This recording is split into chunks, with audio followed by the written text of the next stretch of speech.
Chapter 29. Accidents Happen. Slobad felt fluid running from his ears and hoped it wasn't his brains. Despite his pathetic condition and the dark, suicidal thoughts his hidden self had entertained over the last few years, the goblin's self-preservation instinct was very much intact.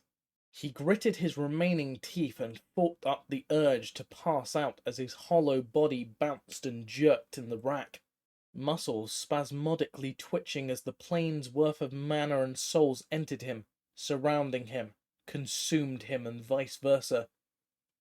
Slobad's body glowed with a dim white light, grew more luminous by the millisecond, and was soon almost as bright as the mana core itself.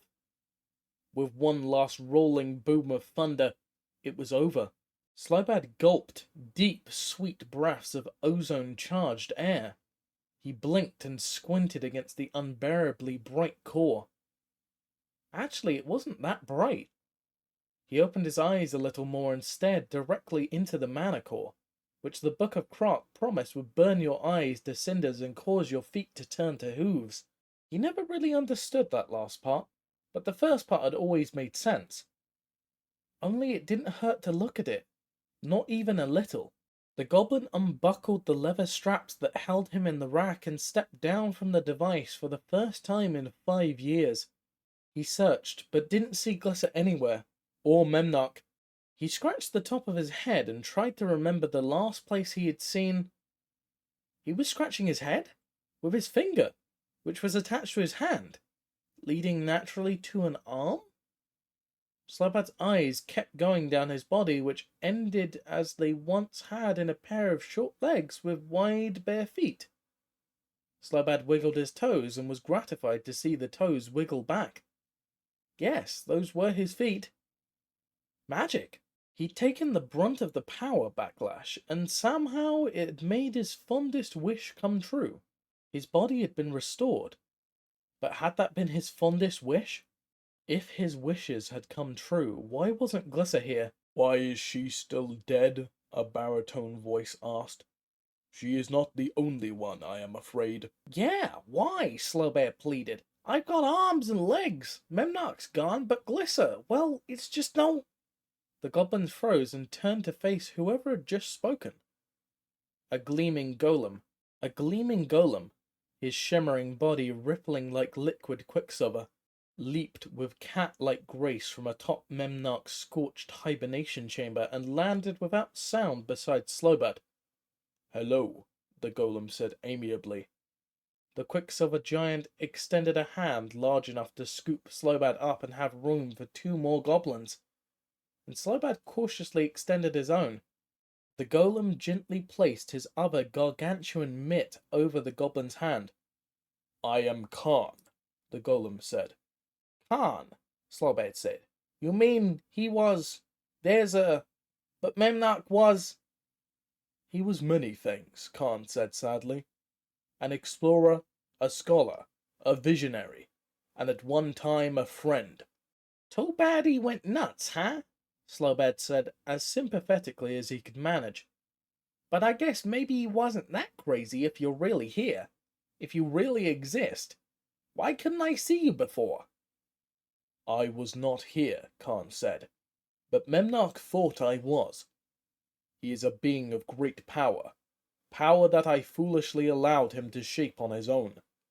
His certainty, perhaps faith is a better word, was so strong that the spectre of this false Khan kept me from manifesting on this plane. He was no planeswalker, nor was he meant to be, despite his ambitions. But his faith was stronger than I could have ever imagined." The golem planeswalker sighed. "In my desire to create one like me, I gave him far too much power. A great mistake.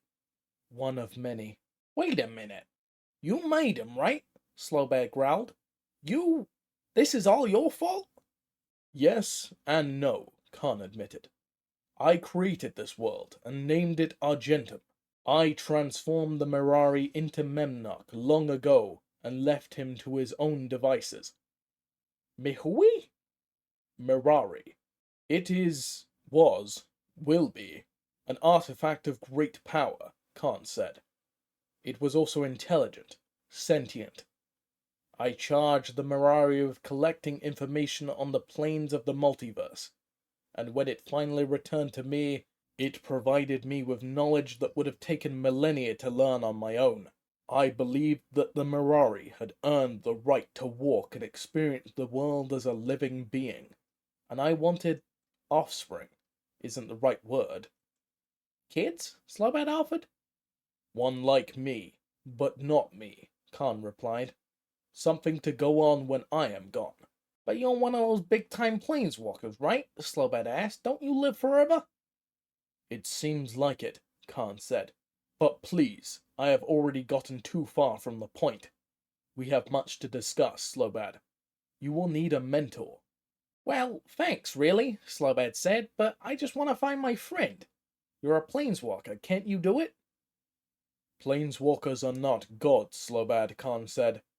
Do you feel like a god? Me? Why, What Khan had said about a mentor finally worked its way into the front of Slowbad's brain. Me? Khan smiled and reminded Slowbad of his old friend Bosch. Yes, you. The golem laughed. The power had to go somewhere. Memnarch had an amazing machine here. It worked as intended. Truly amazing. Living souls are not channeled lightly. Hey, I know about those, huh? Slowbad said. Had a long time to look around while your nut offspring was sleeping in that big egg. That's how Memnarch got people from other planets. No, wait. Planes. Dimensions? All of those are appropriate. The mana backlash wiped the traps out. My Argentum is an empty place again. The surface is littered with the dead. So if all the soul traps are gone, why am I alive? Slowbad asked. Simple, Khan said. The spark chose you. It chose me? You said the spark hit me because I was strapped to that rack, Slowbad shouted, his temper starting to flare. I didn't even want it, huh? And yet you have it, Khan said. And now you have a choice. I did what I could to protect the people of Mirrodin. Though I could not return physically as long as Memnarch lived, I could send messages, energy, parts of myself. What are you talking about, huh? Slowbad asked. The spark, Khan said. It gave me a tentative link to Glyssa that allowed me to circumvent Memnarch's interference. I sent the flares to Glyssa, to show her the world she came from. All I could do was try to guide her. I am afraid that I failed again. The Quicksilver Golem bowed his head. Everybody dead, huh? Slowbad whispered. He looked up at the concave surface of the interior, which looked smooth as a mirror. Everybody. But you'll gotta do something. And if you won't, I will. Slowbad the Planeswalker, huh? Okay, so... Slowbad closed his eyes and held his hands in front of his face, in a crude approximation of Brenner's spellcasting moves. I summon Glyssa. He opened his eyes and was still looking at Khan, whose face was grim. True reanimation is difficult, Slowbad. Even I cannot return the dead to life. Not in a way that recreates the original person. There are simply too many variables. You just told me I'm a planeswalker, Slowbad said. What can I do? I don't want to walk the monkeyverse or whatever. Just want my friend back, huh? I want everyone to be alive. I want it back the way it was. Even if I have to go back to living in a cave by myself. There's gotta be something I can do. I'll give the souls back. Everyone better, huh? Khan was quiet for some time. When he spoke again, his voice was tinged with disappointment. There is a way, perhaps, if you act soon. The souls with the millions are in your veins, so to speak. They are still individual entities, but soon they will merge into your larger self, the Planeswalker Slowbad. However, what you ask... I feel for the dead as you do, Goblin. Perhaps more. In a way, you are all my children, even more than Memnarch. But you must realize what it will cost you. My life, huh? Worse, the spark, Khan said. The spark blossoming within you is still new. It wants to return to where it came from, but it couldn't find her, so it went to you and is beginning to take hold. With every passing minute you will feel your power growing, and Slobad to have tasted that power and then... Then what, huh? Then lose it, Khan said. To bring Glyssa and the others back, you and she must both sacrifice the spark. We have time, Slobad, maybe an hour. In that time I could show you the worlds you've never imagined. Galaxies the size of a thimble. Pocket universes. Alternate realities. Worlds shaped like perfect cubes. Planes as flat as a serving dish that ride on the back of a giant reptile. You will understand that there are things greater than any single world, and they will all be open for you. All right, so I won't see 'em. Then no problem, huh? Slobad said. How do I get back to her, Shiny Pants? Khan smiled. What you do, none has ever done before. You remind me of someone I once admired very much in another life. Goblin, huh? No, a human. My captain. Yes, I guess that's the word, Khan said. She, too, would never hesitate to sacrifice for her friends. I had not thought I would meet someone like her again, for several lifetimes. You have to stick around, huh? Meet Glyssa, huh? Slobad said, clapping the golem on the elbow. I mean, we'll still be able to see you, right? If it works, I shall will myself to be seen, in a way. Well, now we're talking, huh? Slobad grinned. So what do I do first? Well, first, I need to take back your arms and legs, Khan said, and reached for Slobad's hand.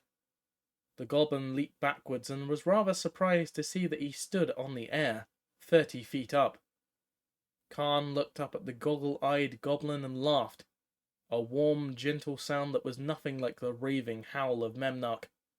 See, Khan said, the spark is in you. You just used it. You are still using it without thinking. Get me down! Get yourself down, Khan said, and walked out onto the occultation disc towards the crackling mana core. The geodesic mesh had been vaporized. The mighty 5 struts that had supported it now ending in charred slag that still glowed a faint orange. Sure, Slobad muttered. Then you'll be able to tear my arms off, huh? No, that was a joke, Khan said without turning around, and a trick to show you a sliver of what you can do. I know you say you don't want the power, but no one should give up such a thing without a taste. He raised one hand and jabbed a finger in Slobad's direction. Are you going to stay up there all day? Slobad said and closed his eyes. He pictured himself standing on the disc next to Khan. He opened his eyes and was standing on the disc next to Khan. Neat, Slobad exclaimed. But not mine to use, huh? Oh, it is. You choose the power instead of Glyssa and the others. Once you do this, there is no going back. Souls that died will finally die, and those that still lived will return to their original plane. You will remember this dimly, if at all, but will know for the rest of your life that you gave away something wonderful. Have you decided? Slobad took a deep breath and exhaled long and hard. Yes. Tell me how to get her back. Epilogue. Deep in the heart of a metal world, an elf and a goblin wandered through a chattering swarm of tiny builder artifacts that chirped at them with friendly whistles. The larger combat constructs had fallen silent, their power sources gone dark. Their clawed feet and deadly blades frozen in mid-strike. The panopticon was completely gone. Not even the heavy support struts still stood. The mana core seemed just a little smaller than before, and not quite as bright. The ball of energy gave off a soft warmth that filled the interior. For the first time since she could remember, Glyssa didn't have a care in the world, just a wicked headache. "How did you do it?" Glyssa asked. "Do what?" Slobad replied. "I remember charging Memnarch, and then he started to go over, and I was still holding on." "Oh, that. It was pretty funny, huh?" Slobad said. Memnak starts going over backwards, you lose grip and smack head on the platform. Memnak drops into that big ball, he added. Then the big bone wave hits, and after a few minutes of that, Slowbad blacked out. Woke up not far from here, huh? You were there too, asleep. You've been out for days. So we won, Glyssa said. But if I was out for days, where is everyone? Surely they would have sent someone looking for us if the attacks have stopped. Slowbad thought that too, huh? Went and checked it out, the goblin said. He produced the chain of charms Brenner had given the elf girl and placed it in her palm. You'll keep those, huh? This goblin's been in the air enough for 100 lifetimes. Glyssa wrapped the chains around her forearm and buried the urge to scream. If they'd won the battle against Memnock only to lose the war. What did you see? Are they all dead? They're not anything, the goblin said. They're gone. All the Nim are dead, huh? And none of the constructs work, except these little guys. The goblin let a small Memnock-like artifact scuttle up one arm and down the other.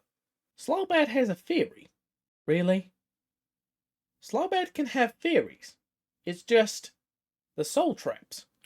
Can't explain exactly how I know, but when Slowbad was hooked to that machine, felt a mana backlash, and the traps are gone too, huh? Had a few days to look. Mana backlash? Glyssa said, covering a smirk. You were in that rack for too long. She leaned down and kissed the goblin on the forehead. And I'm glad you got your arms and legs back. You look terrible. Well, yeah, magic. Crazy stuff, huh? The goblin continued, waving at the exhilaratingly close mana ball that still crackled with energy overhead. Woke up and they were there. Never know what magic's gonna do, huh? Wait, Glyssa said. If the soul traps are all gone, why are we... Get back, vermin. I'll kill you. I'll kill you all back. Flare, Glyssa said. She drew her sword and took off in the direction of the voice. Slowbad followed with exaggerated care over the carpet of scuttlers. Close that. Get out of... Ow! I'm gonna tear you apart. Gef's head sat next to a perfect silver sphere the size of the elf girl's fist, in a large silver chest lined with soft purple material. The leathery grey skin that clung to Gef's skull looked fresher somehow, the black eyes a little less withered. He didn't even stink that badly. Gef, why are you still here? Slowbad, why is he still here? Issa, the head exclaimed. Get these things away from me. I was taking a nap, then one of the insects figured out how to unlatch my lid and... Why is he here at all if the soul traps are all gone? Glyssa asked, to no one in particular. Why are we still here, Slowbad? That I can answer, Gef said. Someone gave me a message, but first you've got a promise to keep. What are you talking about, head, huh? Slowbad said. I said, someone gave me a message to give to the two of you, but I've done enough work for free. Glyssa owes me a body. No body, no information. No deal, huh? Slowbad snarled, glad to have found someone he could finally kick around. Wait, Slowbad, Glyssa said. Gef, there's no one else here. Not even bodies. She picked up one of the scuttling mini Memnocks, which buzzed with irritation and kicked in the air with 4 small legs. Just these. Slowbad took the scuttler from Glyssa and held it closer to his face. Whispering, he nodded a few times as it hooted in response. Finally, the goblin placed the scuttler back on the ground and it stood next to the open chest. Okay, head. This little guy agrees to be your body. Good enough, huh? Gef considered, clicking what was left of his tongue against the lattice-work remains of his cheek. It'll do as I say, he asked. For now. After a while he'll do what you think, huh? The goblin said. Slowbad, you can do that? Yeah, I can, Slowbad said, somewhat surprised. I can talk to them too, and this one's volunteered, so I'm okay with it, huh?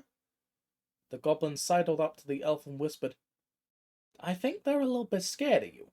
So, this one wants to do this so you won't fry his buddies. They won't believe me when I tell them you won't. But try not to step on any, huh? I don't think I could if I wanted to, Glyssa said quietly. It's gone, Slowbad. The spark, I can feel it. It was true, she realized. She tried to reach the energy, but it had left her.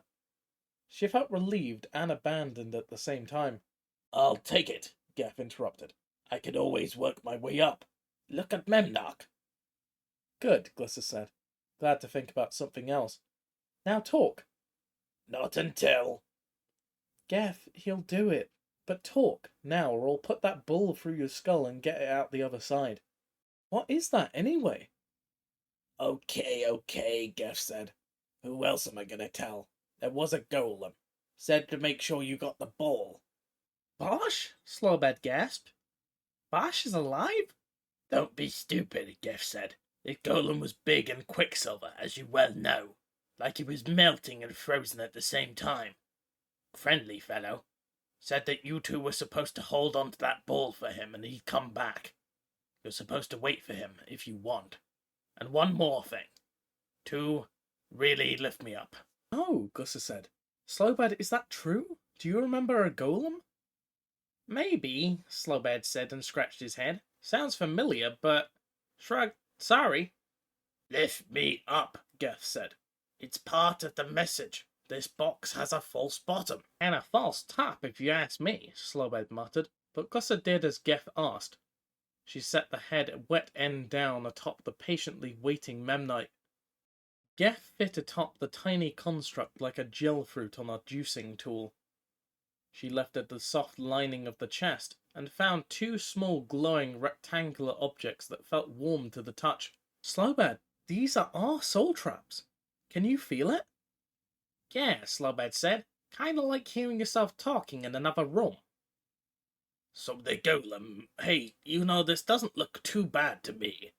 So the golem said that Memnock had kept those in a safe place. They were protected when everything went off, Geth said. So why are you still here, huh? Slowbad said. There's only 2 traps here. Where's yours?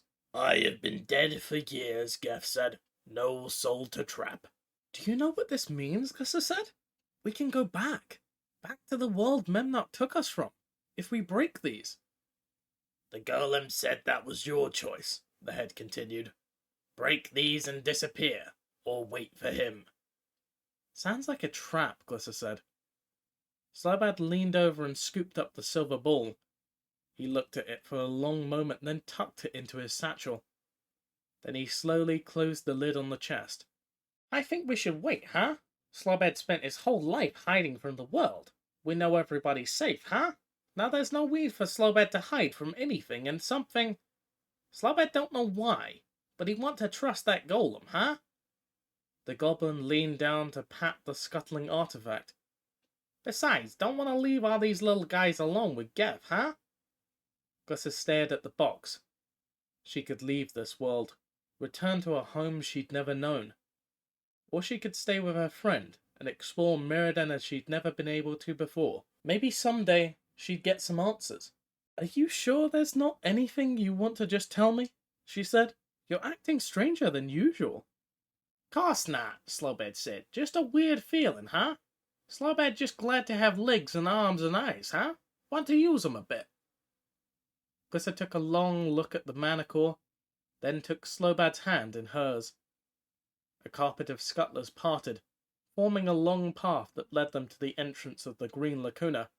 You know, we never did come up with a new name for that new moon, she said. I think I like Lies. Good name, huh? Slowbad said. Wait, where are you going? Geth shouted. Goblin, I'm not hooked up yet. Construct, I order you to follow them. Move, you stupid thing, move. He should learn to ask more nicely, Slowbad said. They don't like to be shouted at. He'll figure it out, Glyssa replied. But let's get to the surface before he does. Verona smiled as Leon and Zauk riders came over the rise and descended down the path into the seaside village of Lumay. The large, flightless birds looked out of place this far from the grasslands, and she noted a few of the younger-looking Leonin riders gaped at dazzling blue sea beyond the settlement. She wondered if what she'd heard about cats and water applied to cat people as well. The goblins had also agreed to send envoys, and she expected that Dwogget would arrive before long.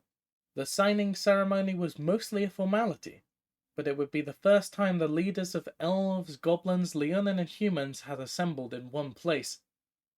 The treaty had taken her months to hammer out with the other leaders, but her earlier experiences with the elves had proven quite valuable. The alliance would see the end to 1,000 years of pointless conflicts. The humans and elves had shown the other peoples that it was possible. Still, she was glad that Yulia had honored her wish to go hunting this morning. Brenna would rather greet the Leonin without the old elf there. He was a good and honorable man, but could be abrasive at times. "Lias?" she called, calling her apprentice from her study. The elf girl staggered out under a pile of bound leather books, which she half dropped half set on the heavy wooden table in the center of the conference hall. "They're almost here," Bruna said. "They're magnificent," Lias gasped. "Keep your awe in check," Bruna said, smiling. "We don't want to scare them away." The Leonin riders reined their mounts to a halt, and their leader slid easily from the saddle. He removed his silver helmet and shook free a flowing mane that was little darker than his golden fur. "Ah, Raksha Golden Cub," Bruna said as she walked out under the golden sun and met the Leonin with a deep bow. "On behalf of my people, the humans of Lume, and our allies, the elves of Gilad, I welcome you." "The honor is mine, Lady Bruna," Raksha said. "We are pleased to finally meet you." The end.